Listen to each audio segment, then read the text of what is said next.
The clock on my wall clicked over to 12:07 a.m., Christmas Day. I was still sitting on the floor, back against the couch, the tree lights blinking like a weak pulse. My phone vibrated in my hand. My son's name. I hadn't heard his voice in 3 months. I answered without breathing. "Mom," he whispered. Not cried, whispered, like someone was listening.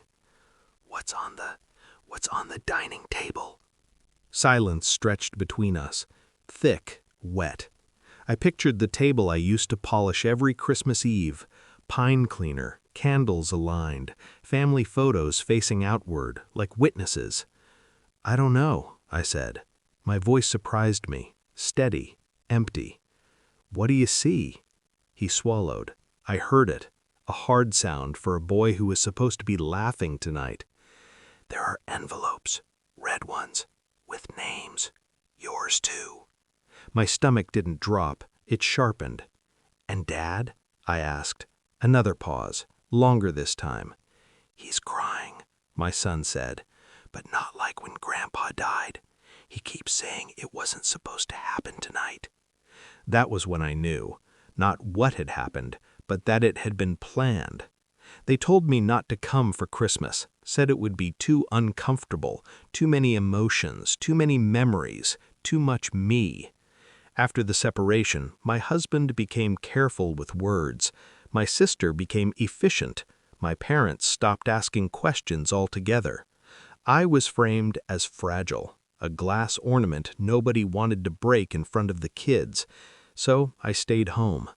What they didn't know was that fragility is loud, and I had gone quiet. For months I'd felt it.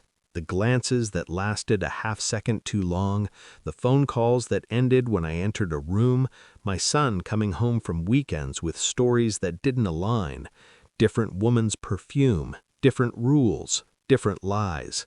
But betrayal doesn't announce itself, it leaks.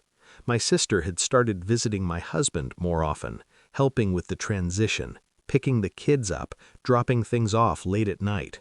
Family, they said, and I believed them, because believing was easier than admitting that the people who taught me trust were using it as a weapon. When my son said there were envelopes with names, I already knew whose handwriting would be on mine. I didn't drive over. That was the first power move. Instead, I asked my son to put me on speaker, to leave the room, to listen. Voices bled through the phone. My sister's, my husband's, my mother's thin attempts at control. I stayed silent. In the weeks before Christmas, I had done my homework. Phone records don't lie. Bank transfers whisper if you read them slowly. And children? Children notice everything adults assume they don't. I found the lease, a small apartment, 2 bedrooms, paid jointly, not by my husband, by my sister. I ordered copies, printed them, slid them into a folder I labeled taxes. Then there were the emails, deleted but not erased, plans written in careful language, a future described as if I had already been buried. After the holidays, once she's stable, the kids will adjust. They thought kindness excused cruelty. I let them think I was alone on Christmas Eve. I wasn't. I was prepared. "Mom," my son whispered again. "I'm here," I said. "Listen carefully." I told him to pick up the red envelope with my name, to open it. Inside was a letter I had written months ago, hand-delivered, timed. My sister screamed first. My husband didn't speak at all. The letter was simple. I knew. I had known for a long time, and I had let tonight happen on purpose. Attached to the letter were copies, emails, lease agreements, photos, DNA test results they hadn't realized I'd requested, confirming what I suspected about their timeline. Their faces, my son later told me, changed color. Not red, gray. I didn't go there to confront them. I didn't need to. The real confrontation was absence. The envelopes on the table weren't gifts. They were resignations, legal notices, custody filings already submitted. I had signed nothing emotionally, only strategically. My husband tried to call me. Once, twice, 7 times. I answered on the 8th.